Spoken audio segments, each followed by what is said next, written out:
What's up, comic book fans? Anchor Pete here, and I'm with my good friend Brian Corshair of the Mid Rim. How you doing, Brian? Doing good, Pete. Yes, I am referring to Fennec Shand from the Book of Boba Fett. We are going to discuss the Book of Boba Fett episode 4 tonight. I got a little Boba with me right now, too. Nice. Yeah, it's from like 20 years ago, I think, from like a series. It's not from the Empire Strikes Back. And then I got the mid-90s ones, right? Right. And then I got this little dude from like the special edition. Remember him from like Mos Eisley? No, I don't. Wow. Yeah, it's like one of those guys they digitally added into Mos Eisley. Okay. Then there's this guy who Pepper said, "What are you doing with this guy that has balls on his chin?" We saw a few of those guys in tonight's episode. Yeah, they're called a Qualish, right? Or a Qualish? Something like that. That's their race, yeah. I think this is Pondu Batu or something. I don't know. And then, of course, yeah, there you go. That's the right name. That's right. And then Wicket, the Ewok, nice. Yeah. And then this is an old R2. This might actually be from like the 70s. Oh, yeah, that looks really old, yeah. Yeah, his stickers are all worn down. Would you find this in like a storage unit or something, or like some? It was in my mom's apartment, and then she brought it over when she moved to Texas. Nice, very nice. Yeah, so that's some good, video footage quality for our podcast listeners. There you go. But anyway, today Brian and I are here to talk about Book of Boba Fett episode 4, entitled "The Gathering Storm." Yeah, and then we're also going to talk about the first 3 episodes of Peacemaker. Brian, which one are you more excited to talk about? Well, aren't we also going to talk about the Moon Knight trailer? Might as well. Let's do it. This I was trying to refresh myself on everything we wanted to talk about here, and I failed miserably because there's so much to talk about. Yes.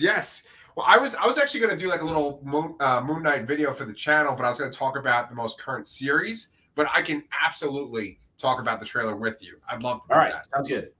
And all right, but to go back to my question, which one are you more excited to talk about? Peacemaker? I'm going to say Peacemaker because it kind of like surprised me, and it shouldn't have surprised me, but it did. Yeah. So I'm more excited to talk about that. Plus, there's 3 episodes of that to cover, and just one of Boba Fett. So, okay, I would say that for the Book of Boba Fett, that this episode might have been my favorite of the series so far. What about you?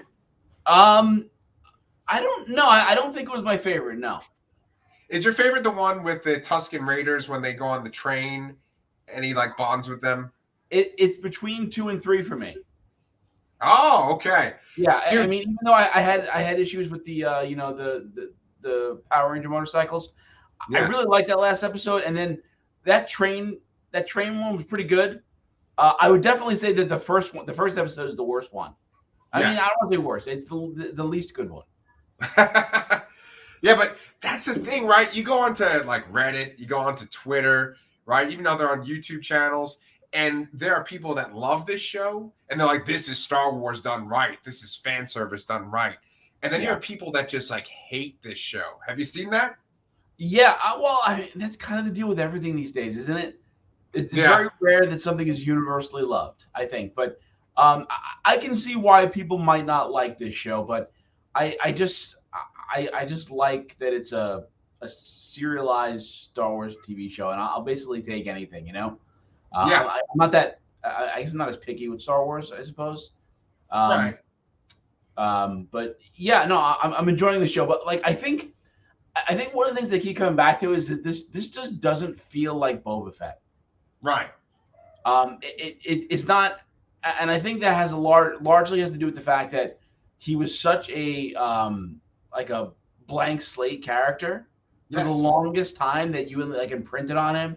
And I kind of said this before in previous episodes, but it's like, it's the truth. Like they're putting a stamp on Boba Fett, and it may not be the stamp that people wanted.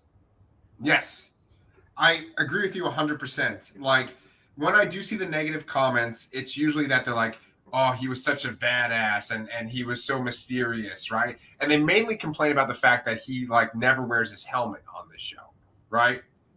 Yeah, I think even Tamara Morrison has complained about him not wearing the helmet and talking too much in the show. Oh wow. Okay. Well, this show has definitely made me into a bigger fan of him. But it's funny because like there's this one guy on Reddit that was defending like the old version of Boba Fett, not this Disney version, and he was saying like, oh, people say he didn't have character development in Empire Strikes Back and Return of the Jedi. Well, you know what?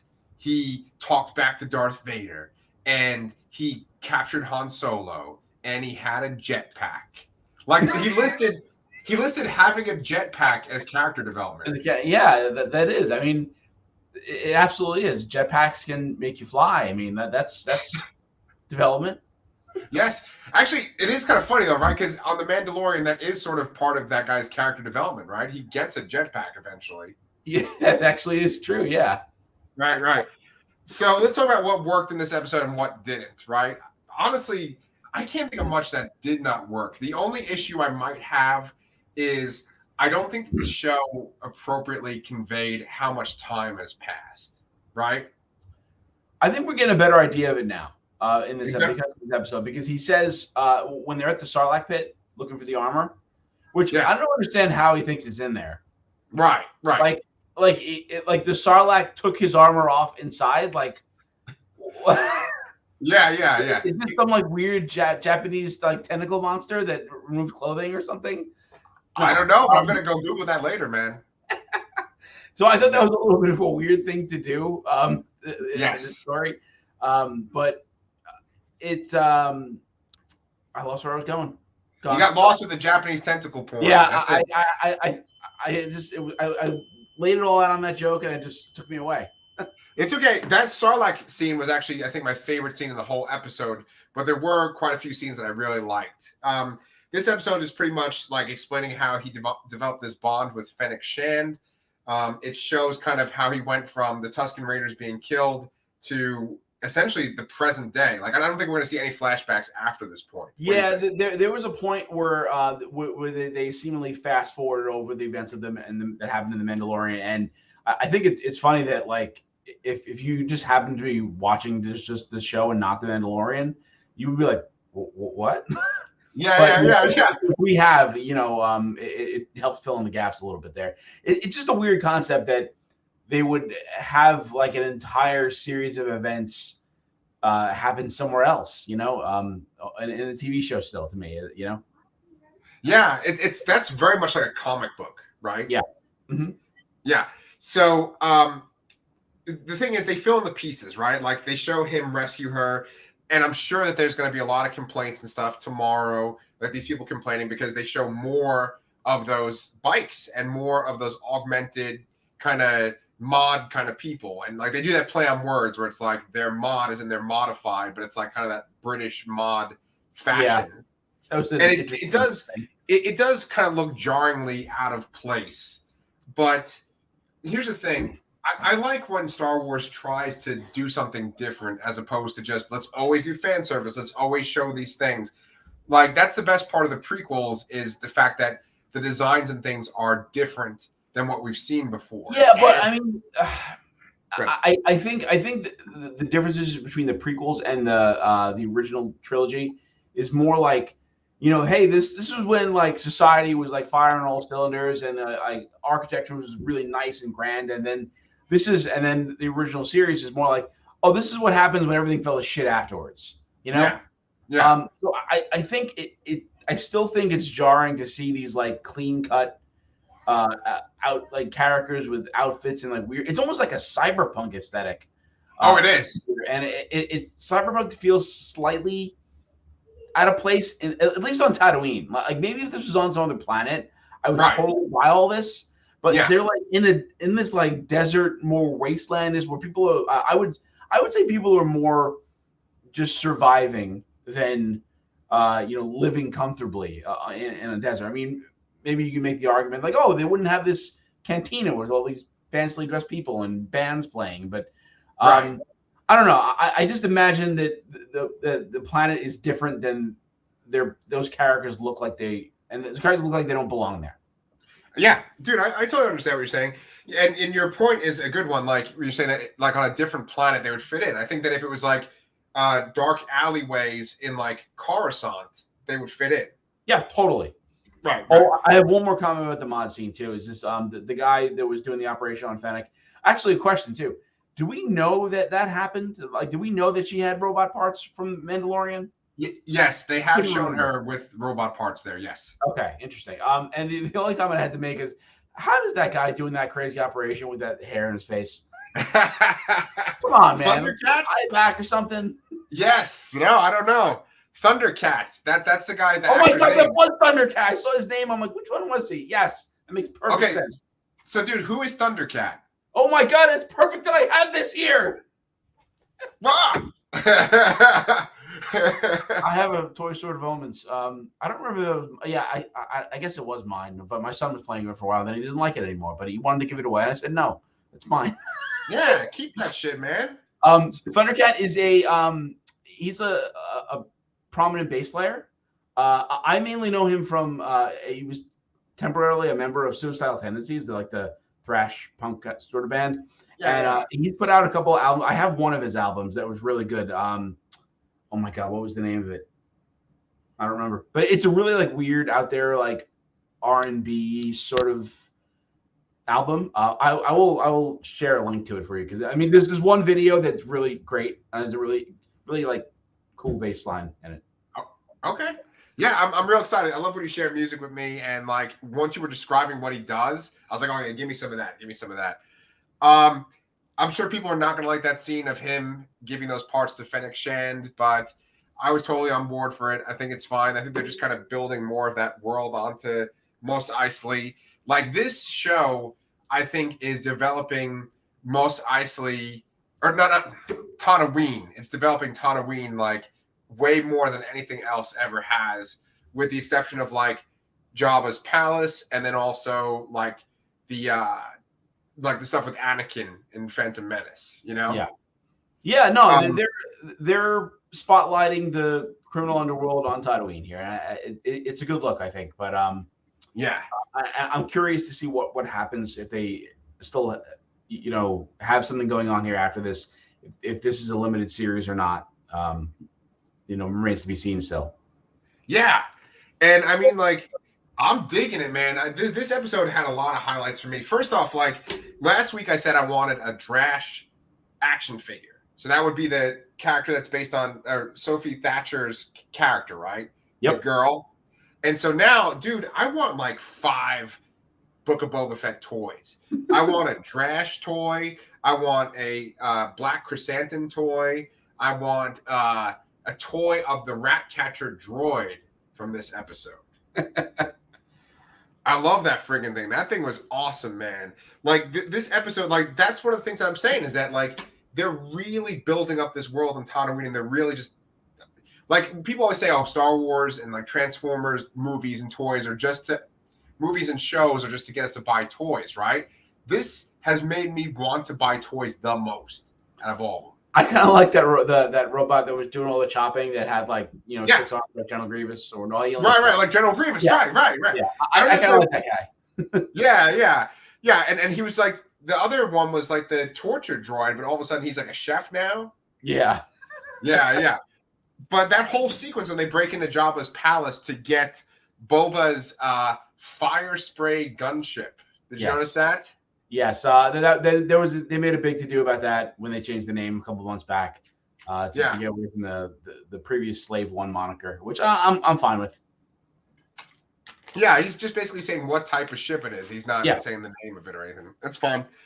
He gets the fire spray gunship, and they get out of there. That whole sequence I thought was really great, but really getting to the ship with the stuff with the droids, that was one of the best parts of the episode. But I think that the Sarlacc part was my favorite part of the episode. Yeah, but again, I don't understand why they did that. It makes no sense for him to think that his armor was still in there. I just kind of felt like come off inside. Well, I mean, we know that Jawas took it off of him, right? Yes, yeah. I mean, I can totally see how he was in a dazed state and he doesn't know what the hell happened and he just woke up without his armor. Totally get that. He was not conscious when the Jawas took the armor, but to think that it would be in there and to want to go back in there and get it. Yeah.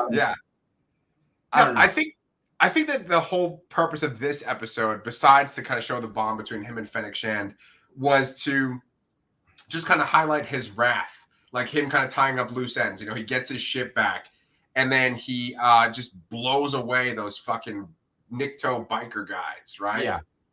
Yeah. Did you like that sequence? Yeah, that was cool.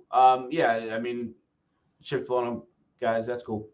I don't know what to say about it, but yes, it was. Well, I mean, that's the thing, though, right? Is that they always kind of play upon our nostalgia, and it's so good. And like, when you first see Boba Fett in Empire Strikes Back it's not even the special edition, just the regular edition. Slave One, I don't think makes much noise. It has very generic noise. And then with Attack of the Clones, they made Slave One have a very distinct sound, just like the Millennium Falcon has its own sound, and the TIE Fighters have its own sound.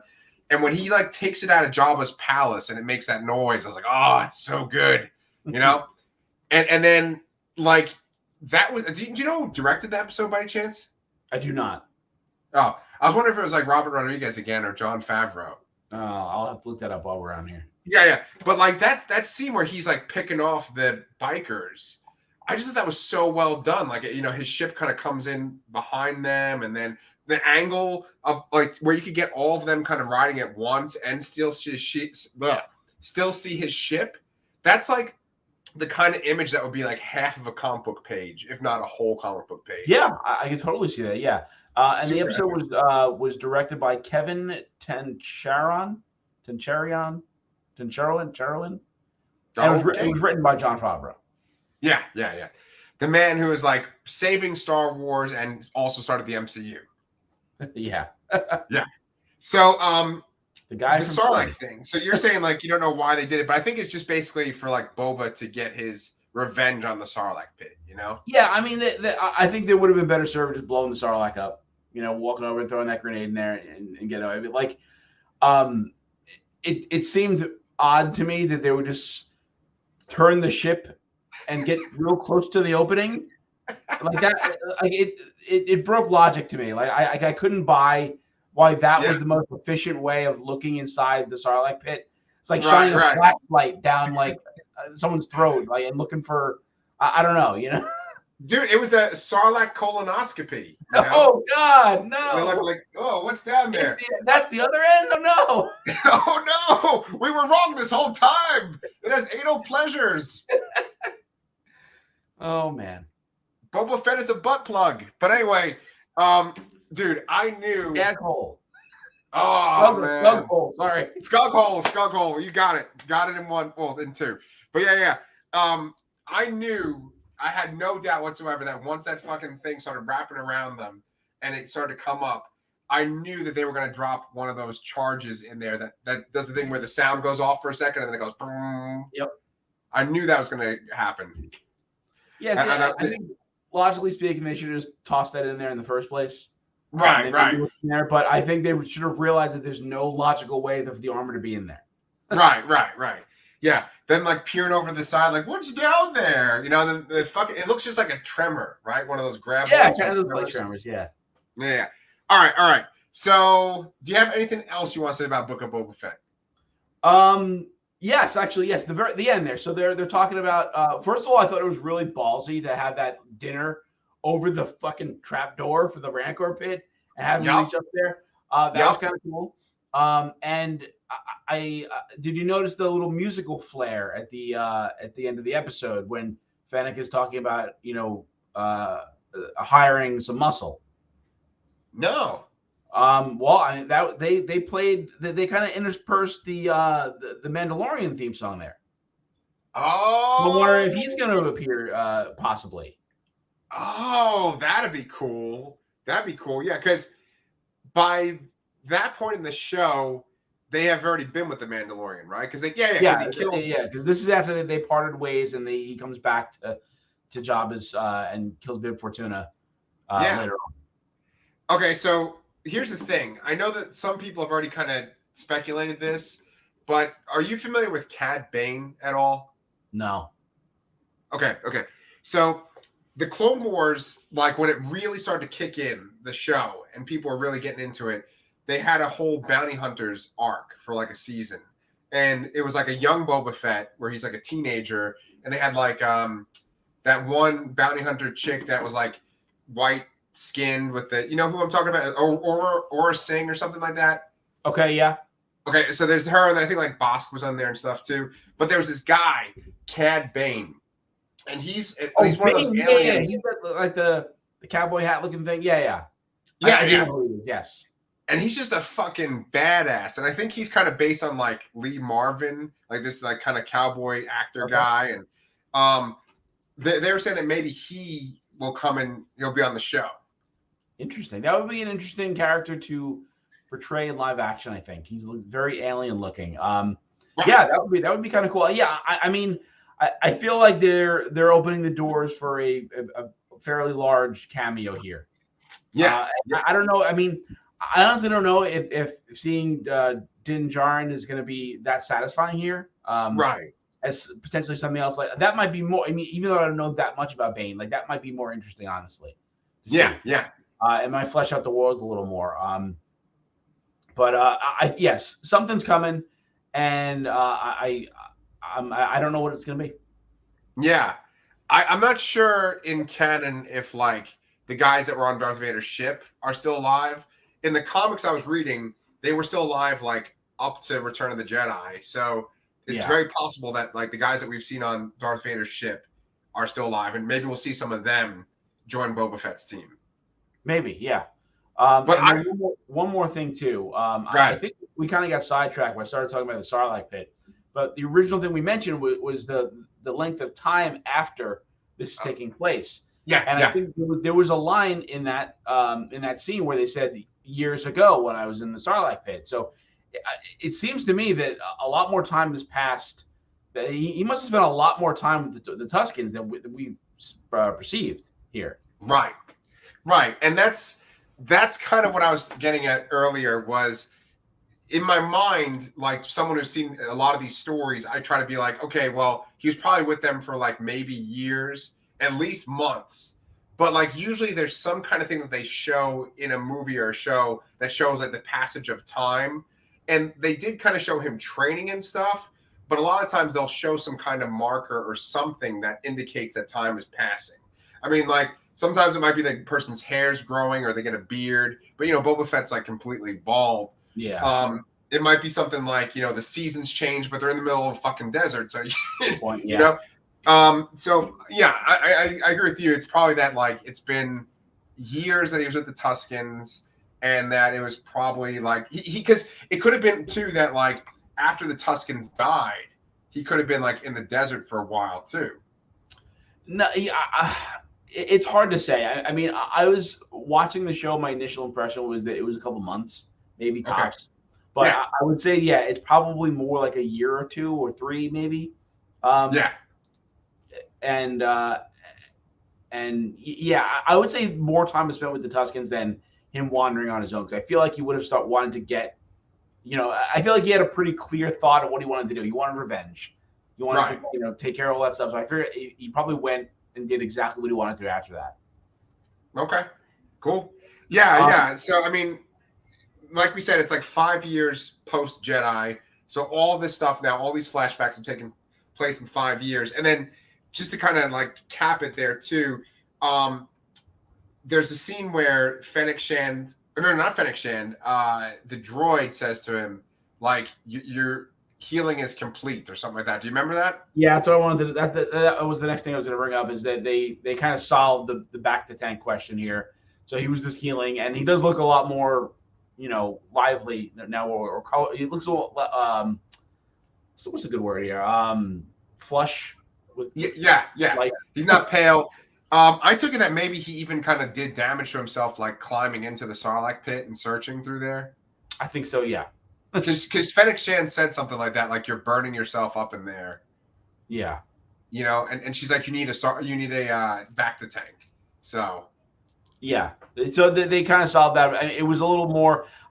I mean, I had previously mentioned that I thought maybe he was, some kind of degenerative issue from being a clone or some kind of side effect from being the Sarlacc. But I mean, I guess it is still a side effect of being the Sarlacc. But I mean, they solved that and answered that question. I guess it's satisfying enough. So yeah, I'm gonna move along. Yeah, and I'm happy because like we're up to episode 4, and then I think I ask you this every week, but like, have we established how many there are altogether? It's 7 or 8. I forgot now too. Okay, it's all good. It's all good. So, like, I think what'll happen is probably they'll recruit someone next episode, and that'll be the big deal of them like trying to recruit people. And then at the very end, you'll see that the 7 episodes. okay, and at the very end of the next episode, you'll probably see the Pike Syndicate and who they recruited, like the muscle that they recruited. And so probably what you'll get is you'll get like some of the people from Vader's ship on one side, and then some of the people from like maybe Cad Bane or something on the other side. You know? Yeah. And maybe the Mandalorian is on one of those. I mean, he would be on Boba Fett's side, obviously. Yeah, obviously. It'd be kind of cool if it was like Boba Fett and the Mandalorian and Finn and Black Chrysanthemum and Fennec Shand versus like all these other bounty hunters. That'd be kind of cool. It would be, yeah, it would be. Although I feel like they're mentioning a war and an army, and I feel like even if they get like one big name or something like that, they need a little more than 4 or 5 guys and two and the little mod gang. Like they need a few more bodies, I think.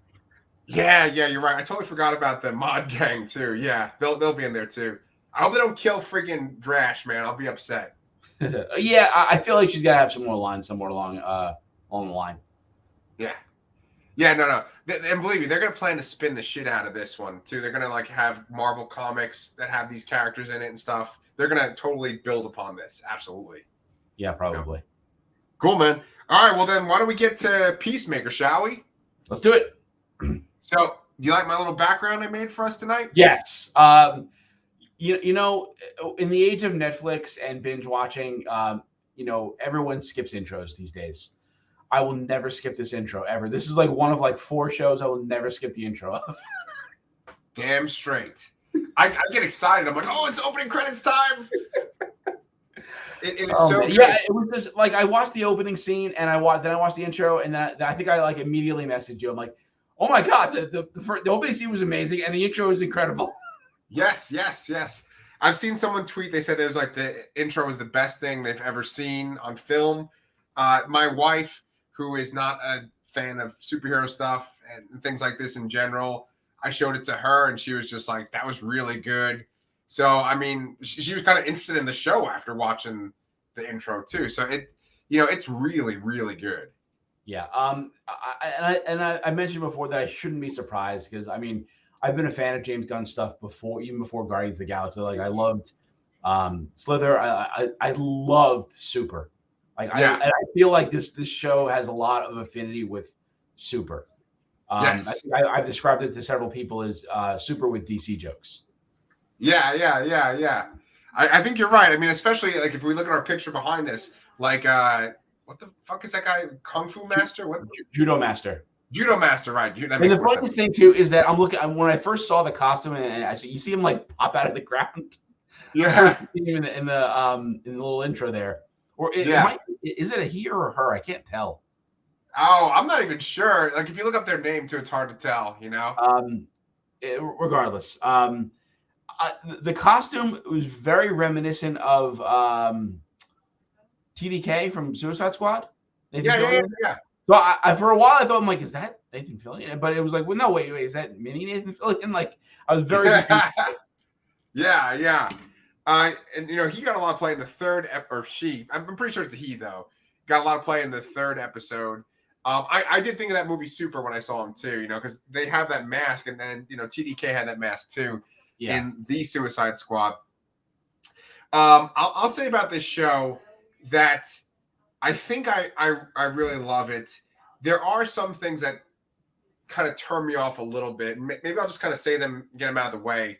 Like I feel like with the jokes, there's a lot of that kind of like improv feel to the jokes, and I'm assuming that like they're not just improving all the time, but they kind of do that thing where they say like one comment and then another person like responds, and it just kind of goes back and forth like a ping pong game. And, a great example is when they're in the restaurant talking about the mission or whatever. They do that several times, I think.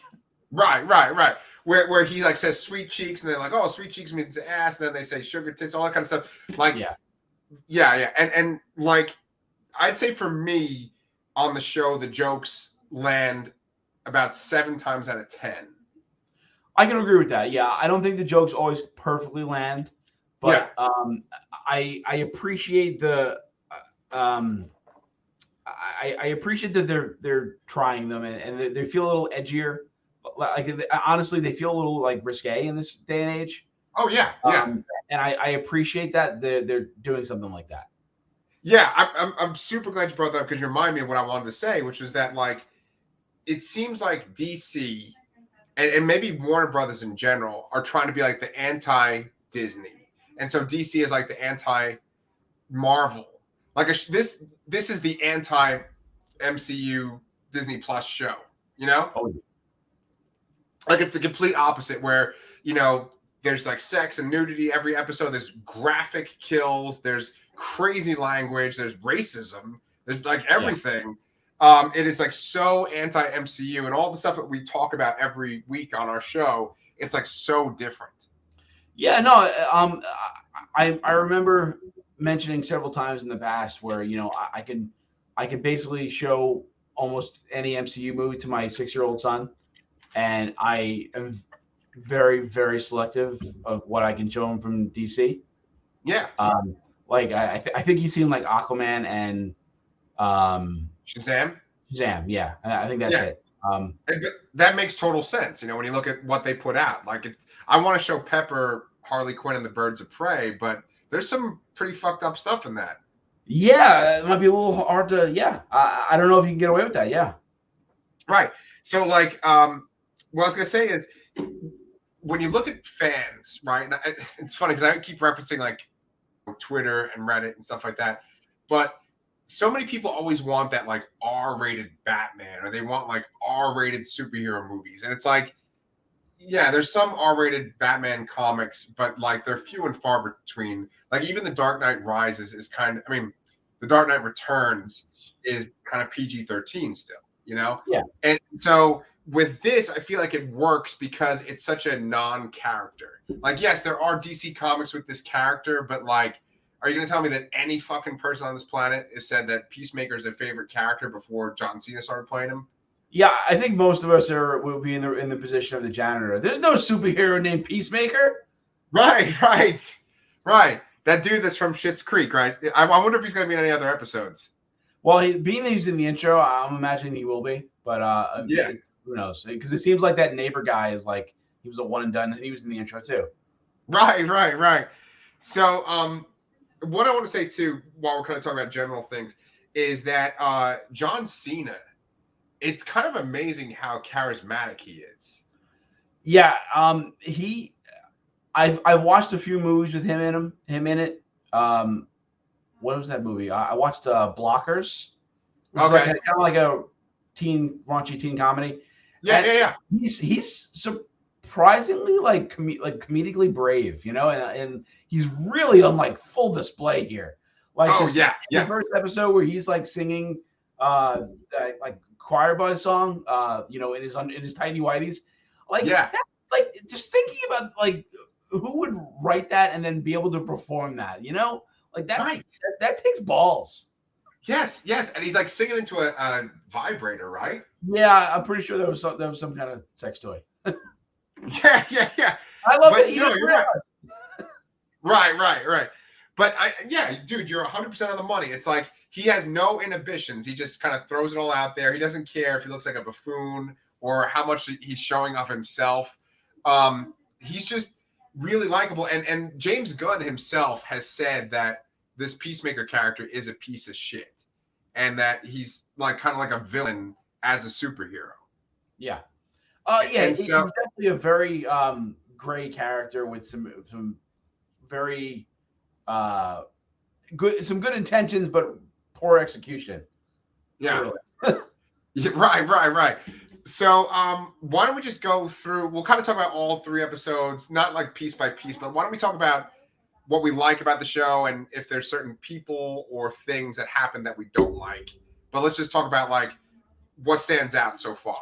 So like for you, besides the intro, what's something that you really like about the show? Um, well, we just kind of said it, but I really like John Cena in this. I was never like a fan of his in wrestling. I wasn't really watching wrestling when he was like really big, but Yeah, I really appreciate him the lengths he goes to for his roles. Um, I what else do I man? I don't know where to begin. I really appreciate all the DC jokes, yeah, the references to Aquaman and Batman and Batmite. yeah, yeah, yeah, yeah. It's just and I like I like the premise of the show. Sure. That it's almost like a they live scenario sort of, but Hmm. with instead of they're aliens, they're little butterflies taking over people's brains.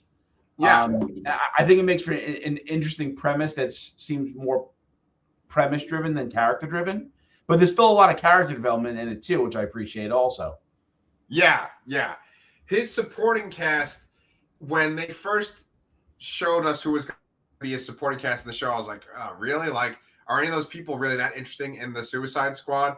I know that like Harcourt and so Amelia Harcourt and then John Economos or whatever, they're in Yeah.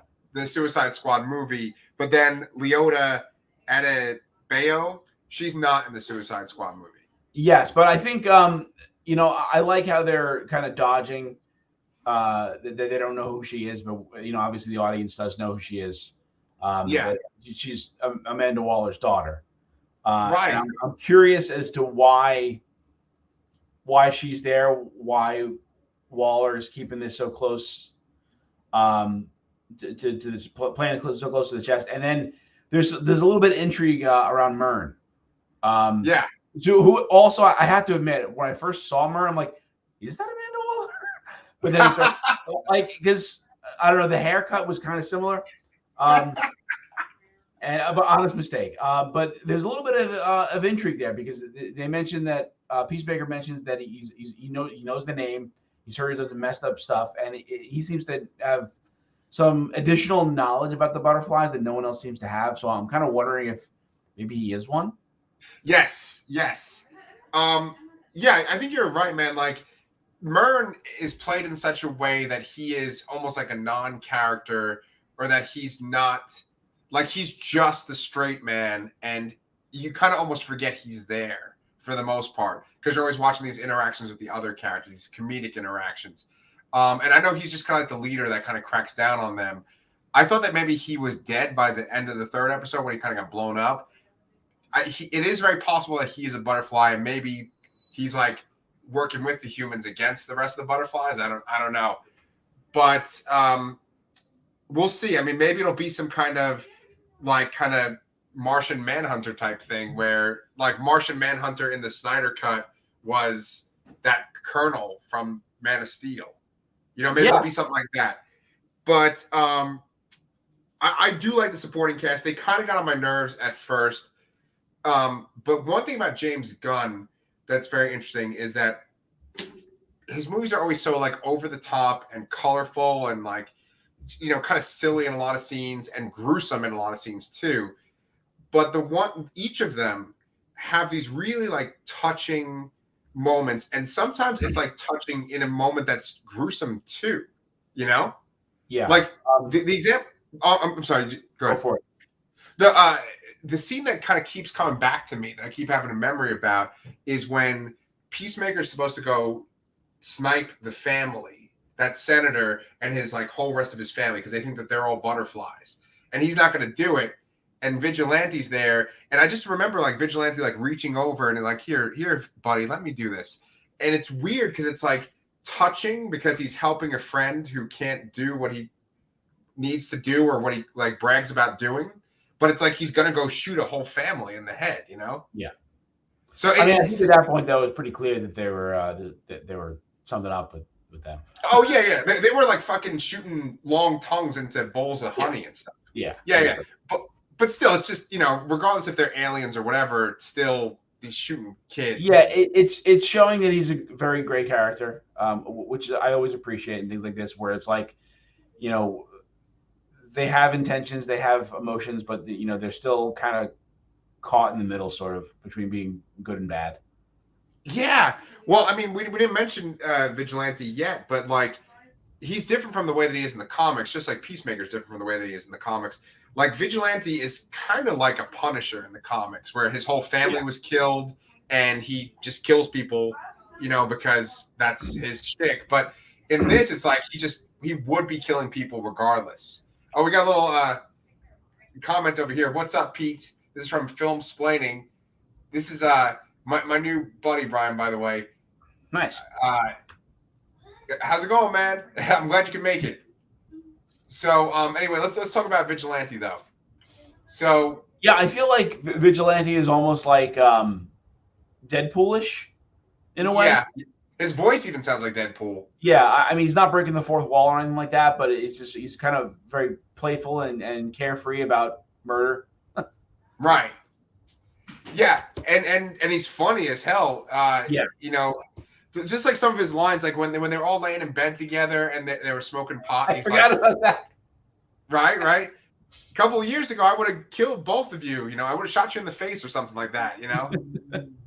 or like when he's describing, he's like, when I kill people that have murdered other people or they've done graffiti. Remember it says that? Yeah. Yeah.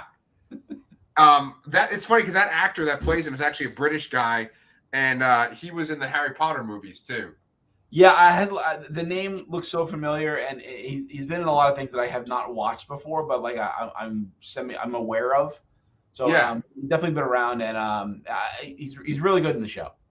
Oh yeah, he's funny as hell, and like he seems to not have any kind of inhibitions either. Like there's that part when the Goff senator guy takes off his mask and he just starts making all those funky faces. Yeah. He's like, they're not going to recognize my face if I do this right now. Yeah, so like everyone on the show is just going for it. I mean, James Gunn must really inspire people to just go all out and just be over the top. Absolutely. And speaking of James Gunn too, he directed all 3 of these episodes we've seen. Yeah. And he didn't direct every episode, but I think he does 2 more coming up. Okay. I'm actually really curious to see how the show is under somebody else. I feel like he has a very particular style, and I'm very curious to see the episode tomorrow, which I plan on watching as soon as I wake up. Nice, man. Yeah, he does have that signature style, and I think he's done this in movies prior because you said you were a big fan of Super, and I'm trying to remember Slither, but like he really loves to incorporate music. I mean, obviously, Guardians of the Galaxy, the soundtrack is such a big part of it. And music is such a big part of this show. And it seems like he kind of has like a different musical genre per movie or show, or this show. And he does these sequences where they're almost like kind of music videos. Like there was that sequence where he was dancing in his underwear, and that went on for like a long time. Yeah. That was kind of similar to Star-Lord kind of dancing, in the first Guardians, right? But there's even like little sequences where, like, when the guy Goff goes to torture Peacemaker and Vigilante, there's like a little music sequence while he's like walking in, and they're searching the house. So I like that style. It's fun for him to like use music that's not like the cliche music that you might be expecting in certain scenes, Yeah, he definitely picks from some deeper cuts with bands in addition to songs. Right. Yeah, and that's the beauty of it, and it turns people on that aren't necessarily like they never knew of these bands and stuff. I mean, if you haven't had the theme song like stuck in your head after watching the show, something wrong with you. Yeah. Wigwam is the name of the band too. Yeah. Damien, that's Film Splaining. He had a question right here. Did Amanda Waller have a daughter in the comics? So, do you know the answer to that, Brian? I do not. So Amanda Waller, in the comics, her family was actually killed before she rose to power. So she did have like kids and everything like that, but they were killed. So this character in the show, Leota, she's made originally for the show. Okay. Yeah. What do you think about Robert Patrick being on the show? Oh man, I think it's interesting to have such an openly racist character on the show. Yes. I think the relationship between Robert Patrick and Augie and Chris, I'll say, I guess, is Yeah. very interesting. I mean, he seems to be very hard on his son, and I mean, but still, there's like a slight little bit of sympathy there, I guess. I mean, they had that little bonding moment of when he was talking about, he was talking about what happened with Bloodsport. Right. But it's, I mean, something's. I mean, I know he is a supervillain, or it was a prior supervillain. I know that they're kind of branching out and using a different identity for the White Dragon character, who I did not Right. know before watching the show. Right. But you obviously knew something was up when he opens up his that door and there's like a freaking pocket dimension in there with all this crazy stuff. Right. Right. In the comics, Peacemaker's father was actually a Nazi, and his last name was Schmidt, his father. So it's kind of like Red Skull. Yeah. But they just made him another racist character, White Dragon. But yeah, it is jarring in this kind of world of political correctness to see a character that's just like outright saying racist stuff like that, Yeah, and that the prison scene was really uncomfortable. Wow. Yeah. But like powerful at the same time. It's like, it's like what are they going to do here? Yeah. I'm wondering what's going to happen with that. Like, if that's going to be its own thing, if there's going to be kind of a confrontation between Chris Peacemaker and his dad. Who knows? The butterflies seem to be the main focus right now. Yes. So I was going to ask you, like, what do you think about like all the action sequences too? Like, you have that fight that's in the apartment complex in the end of the first episode, right? Yeah. Then you have the fight with the judo master. Yeah, go ahead. Yeah, no. The fighting and the action scenes have been really good. Like you said, they can get a little gory at times, which is appropriate for Gunn, I think. I'm just really enjoying the show, and to the point where I was in Target yesterday and I bought one of the peg warming Peacemaker figures that are sitting in the back of the store. Oh, okay. Wait, Yeah, so they have like a DC Peacemaker's toy? Yeah. From the Suicide Squad line, there's like they made 4 of them, and they as a build a figure with King Shark. Oh, nice. So it's like Harley, Bloodsport, Peacemaker, and Polka Dot Man, and then you buy all 4, you get King Shark. Oh, nice. Yeah. No, I don't blame you, man. I kind of want to get the Peacemaker comic that just came out recently too. Yeah, I definitely am interested in checking it out to see, because I feel like they're just taking a look and then completely putting their own spin on it. It feels like that. And I'm curious to see how different the actual comic character will be. Right. And probably what will happen is moving forward, the comic book character will be like John Cena. Yes, absolutely. We've definitely seen a lot of that happening more recently. Who was it? I saw. I was reading something about Nightwing. I always see people talk about that current Nightwing run. Yeah. And apparently, like the other Titans show up in a recent issue, and I noticed that like Starfire looks a lot more like the actress that plays Starfire on Titans. Like she looks like an orange-skinned, like African American woman now, I think. Yeah. Okay. That's and cool. I feel like that must be where they got that from him, which totally fine. But it definitely, that show has influenced the comic. Oh yeah. I mean, I think with like Guardians of the Galaxy, for instance, like the Guardians in the comic now. Oh, Peter Quill especially. Right. But the Guardians are like the Guardians from the movie now, Yeah.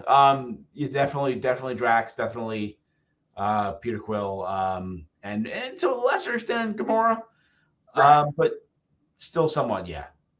Rocket kind of the same. It would be cool. One of our videos that kind of blew up on our channel was the video where you and I were talking about how the Charlton characters became the Watchmen characters, right? And like how like the DC characters of like Blue Beetle and The Question and Captain Atom and Peacemaker became like, the Watchmen guys. It'd be kind of cool if on this show they took those characters, like if you had like Blue Beetle show up, or if you had the Question show up, even Captain Atom or somebody show up, and like, I mean, I know it's not going to happen in this season. I don't know if there's going to be more seasons, but it would be cool. Maybe, to kind of maybe Murder is one of them. Yeah, that'd be cool. Yeah. I wonder which one it would be, but like, I was going to say that this show, James Gunn, he wrote it while they were filming the Suicide Squad. Not when they were filming it, but like there was this delayed period because of COVID, and he like wrote the show in that time. Yeah, so I don't know if it's going to be like a multiple season thing, but I kind of hope they do. I feel like with the end of the third episode, when they're looking at the computer screen and they see how many butterflies there are across, like they can run with that for seasons, Oh yeah. As long as they establish a central villain, I think that they definitely have material enough and interest enough from the audience for multiple seasons here. Oh yeah. This is getting a lot of positive feedback, that's for sure. There's a lot of people saying like they didn't want to watch this, especially I think those people that are into the Zack Snyder cut. I think they don't like this version of DC, but I think that a lot of people are on board with this show. Damien wrote another comment. I love how extended the whole scene with the butterfly was. They didn't just have him escape, and that it's really played that scene out. Yeah. That was good. I was gonna say that's something like that is where I get the feeling of Super, because it's real life, but it's like how a superhero would be in real life. Like you can't just jump off a building and expect to everything to be fine. Like you have to actually like climb down and run away from the cops, and it's not in the city; it's in the suburbs. Where the hell are you going? So it felt very realistic. I appreciate it about that show, and like I said, like Super. If you haven't seen Super, go watch Super. Yeah, and we were talking about jokes that land and jokes that don't. And when he goes into that apartment of the couple, and like he goes to tie them up, and he has the guy put all the stuff in the bag, and the guy drops the bag, and then the couple starts fighting with each other. Like that was funny. That was great. Yeah, and then it was a great callback later on when you see the wife in Peacemaker's house with later on. Like it's just a great little like callback into a joke. Yeah. There's stuff like I was getting a little annoyed when he kept saying to Economos that like he had a dyed beard, but I know that is a reference to that actor because he dyed his beard for the Suicide Squad movie. Oh, so like he would complain about it on the set of the Suicide Squad movie, so they worked it into this show. See, that makes you appreciate it more now. Right. But like I love when like Vigilante and Peacemaker are like shooting up all the appliances. Yeah, that was a fun scene. Yeah. They're like throwing fucking dynamite at each other and like blow it up, and yeah, it's great. Yeah, man. So, do you have anything else to say about Peacemaker, or do you want to go to Moon Knight? No, I guess that's. One thing I noticed. So I rewatched the first episode with Kristen because I watched all three by myself first, and in the first episode, right before they go to, right when he goes to the girl's apartment. There's a shot of the window, and you actually see a caterpillar in focus for like a fraction of a second, kind of hinting at the butterflies, foreshadowing it. And it's something I never would have noticed on a first watch, but I happened to catch it on the second. So I'm kind of curious. I appreciate that little foreshadowing thing was in there, and it's a very minor, quick detail. And I'm kind of wondering how much else I've missed that had been thrown in there. Okay, well, I'm glad that you said that because, like, I've been wondering what the fuck the butterflies are, and I've looked it up. I've like Googled it, like, what are the butterflies? And I was surprised that like no one had a definitive video of like, oh, well, they're this from the comics. If I had to guess what they were, just based on my comic book knowledge, I would say that like maybe they're Mr. Mind from Shazam or like Captain Marvel. Okay. Because like Mr. Mind, just for people that are watching or whatever, like he's a caterpillar that like controls people, I think. And he has cocooned and become a butterfly before too. So maybe they're kind of playing with that. Hell, maybe that shot was him. Yeah. Maybe it's like a whole race of him, and like, they're taking people over, and maybe they like go into people and then they hatch. Maybe there's something new that's made for the show. I don't know. Yeah, I mean, the Suicide Squad had freaking Starro, and like that's pretty out there. Yeah. I mean, So anything's possible with this show, I think. Yeah, and this is making me want to go back and watch the Suicide Squad again. Yeah, definitely. I definitely. I mean, I just thought the Suicide Squad like ran a little too long, I guess, and maybe kind of lost its footing in the middle. But like the first like half an hour or so is fantastic. Yeah. And I think if it was more like that, I would have liked it a little better, I think. Yeah. Cool. Well, I guess we can move on to Moon Knight. Then. Yep. I don't have too much to say about Moon Knight, so I mean, but we only got a minute and a half trailer, but it definitely looks interesting. Yes. I'm very confused about who Oscar Isaac is mainly. I mean, it seems like he's Stephen Grant. Right. I mean, traditionally, like Mark Spector is the original character, right? Correct. Yes. I've read very little Moon Knight. I remember I read I think a Bendis Moon Knight story, and I read the Warren Ellis reboot. I think that's it. Yes. So okay, with Moon Knight, he's one of my favorite Marvel characters, and Mark Spector, you're absolutely right. He is like the primary personality that he usually has. That is like the body. Mark Spector is the body. But he has been Stephen Grant. Even like that Warren Ellis run, he's called like Mr. Knight when he has like the suit and just the mask. So there's like a different personality for Mr. Knight, and then there's a personality for Moon Knight where he's dressed up with the cloak and everything. And Stephen Grant is yet another personality. And I know in that Bendis run, it was really great because like he was just imagining that he was talking to like Cap and Wolverine and Spider-Man. Yeah. But they were all just like different parts of his personality. So I think what they're going to do with this show in general, and you can tell me what you think, is that basically they're going to make Oscar Isaac seem as close to normal as possible at the beginning and make it seem like he has mental illness and there's something crazy going on. But then it's going to be like Memento or like Fight Club or something where there's going to be a big reveal and be like, oh, no, you're part of this big crazy thing. And I think that it's pretty telling in the trailer when he like finds the cell phone. And I think the woman on the phone calls him Mark, right? Yes. Right.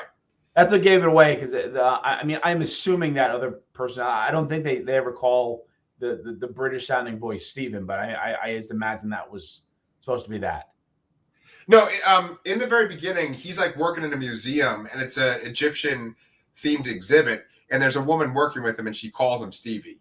Okay. I must have missed that. Yeah. Okay. Yeah.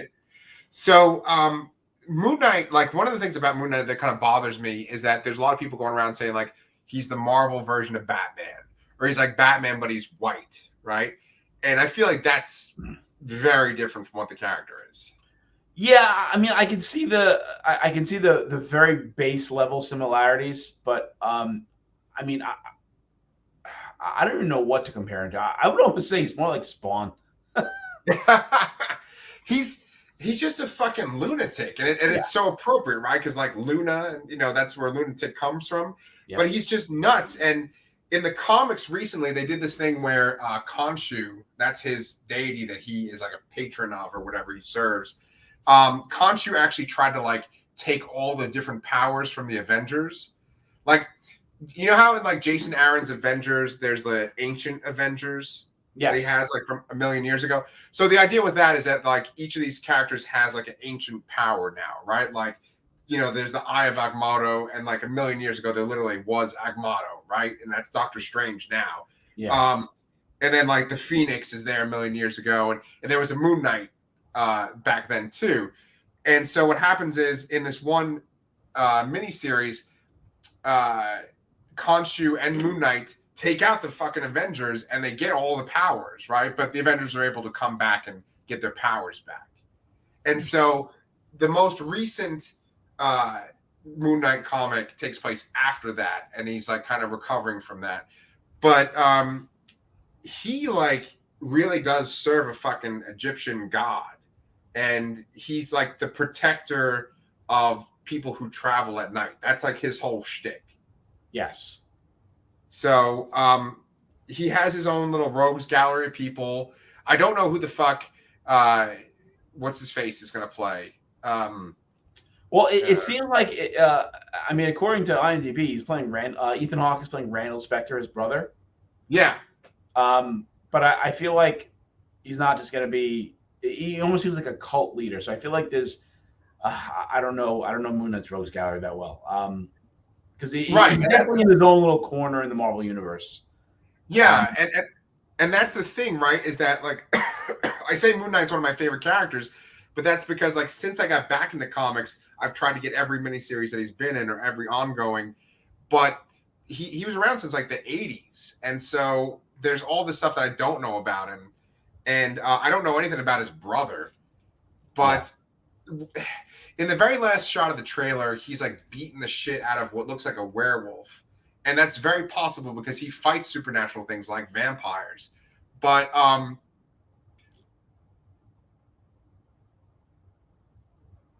could have been like you cut out there a little bit. Oh, it also could have been like some kind of Egyptian monster. They didn't really show what that creature was. Yeah, but I mean, maybe it could. I mean, I saw a lot of weird speculation about who Ethan Hawke could be, but I think I'm pretty certain that he's actually playing his brother. But I saw somebody thought he was like going to be like a vampire or Dracula or something. Somebody thought he would be playing a villain called the Sun King. And then I also saw Werewolf by Night mentioned, and right. And then that kind of like leads to like Blade, and I'm wondering if we'll see some kind of connectivity there. If that, yeah. I didn't really notice a creature. I just saw him punching, so I may have to go back and rewatch that. Yeah. I mean, it's very, very possible that Blade might show up. The creature that he's punching, it could be a werewolf, like I was saying, but it also could be like an Egyptian creature. Like, in The Mummy, how sometimes there'll be like these armies of like Egyptian creatures that fight the people at the end. Yeah. And they look like Anubis or whatever. One looks like a dog. Like, it could have been a creature like that. And it could very be that like Ethan Hawke's character is the patron of like another Egyptian god. You know what I'm saying? Well, yeah, I was reading about the person who speculated it was the Sun King, who is that character is like obsessed with Amon Ra. Yeah. So yeah, like the sun god. And that's a good sun god, moon god. Kind of makes sense. I mean, the way that Marvel usually goes is that usually in the very beginning, like the first movie or whatever, they fight like the kind of the same version of them. Yeah. Just like an evil version. So I could definitely see that happening, and it'd probably be like a person that has like Mark Spector's powers, but just maybe not his mental illness. Yeah. So it comes out in March, right? Yeah. So that'll be our next show to cover, which is pretty cool. Yeah. So like Peacemaker goes till like February 18th, you said, right? Yeah. Does Boba Fett go longer? No. They both end mid-February, so we only got a couple more weeks of both shows. Okay. Yeah. 3 of Boba Fett and 5 of Peacemaker, I guess. Nice. Okay. Yeah. Well, I enjoyed talking about this, and if anybody out there, and Brian yourself, if you get a chance to check out any Moon Knight books, I strongly recommend them, and I can always tell you guys specific ones that are worth reading. But the Warren Ellis one you said you already read, that one is really good. And there's one where like David Finch did the artwork, and it's really good too. I can't remember who the writer was. He might have wrote it too. Wasn't that the Warren Ellis one? No. The David Finch one, he's mainly wearing like his cloak and stuff, and he's real violent. I remember he like cut someone's face off at one point. Yeah. But then the Warren Ellis one, there's one out right now, but he's written by a guy named Jed McKay, who's kind of like rising at Marvel right now, and that's definitely worth checking out. Man. Yeah. Cool, man. All right. Well, as always, I've had fun spending my Wednesday night with you, and I hope you guys enjoyed the episode. And we will see you guys for Boba Fett episode 5 next time. Thanks, y'all.